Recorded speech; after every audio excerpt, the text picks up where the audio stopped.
Steve Reich s'est constamment renouvelé. Il a fait ses débuts en manipulant et déphasant des bandes magnétiques. Alexandre Babel, qu'est-ce que le déphasage?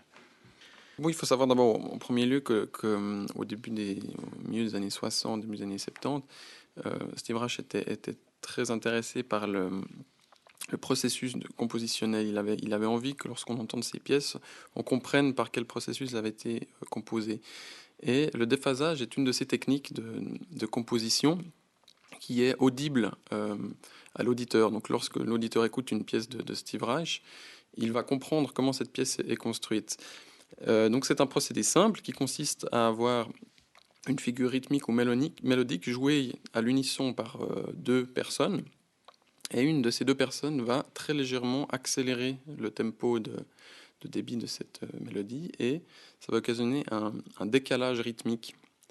Et c'est ce qu'on appelle le déphasage chez Steve Reich. Et c'est une des caractéristiques ou une caractéristique principale de ce que l'on a appelé le minimalisme.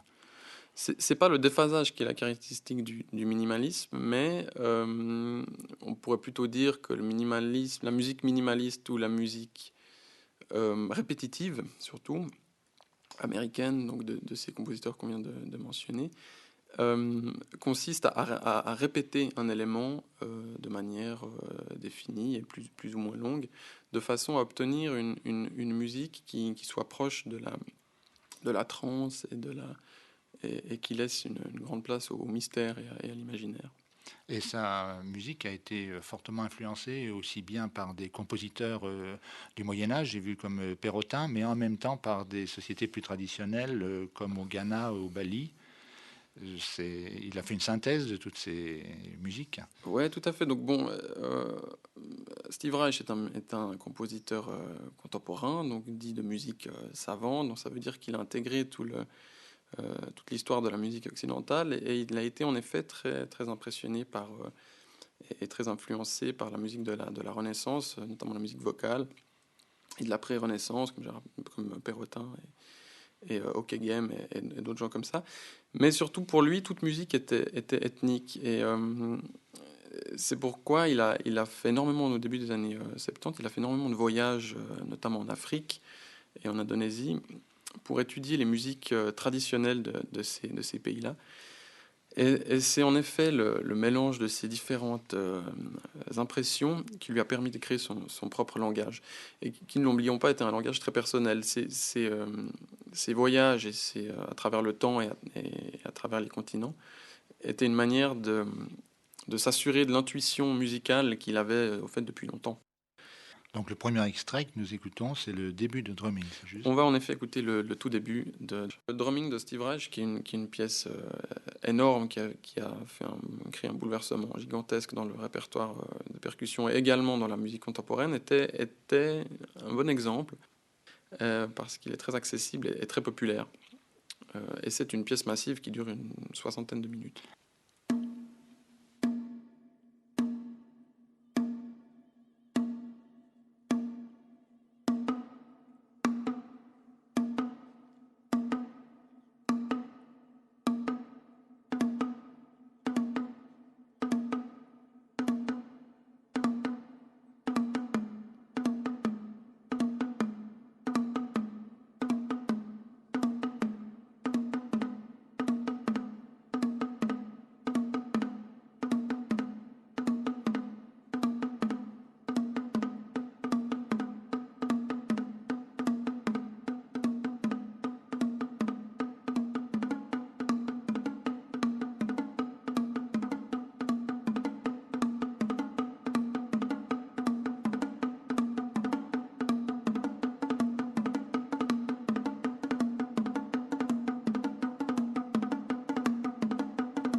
Alexandre Babel, cette façon d'augmenter le tempo est typique dans Drumming.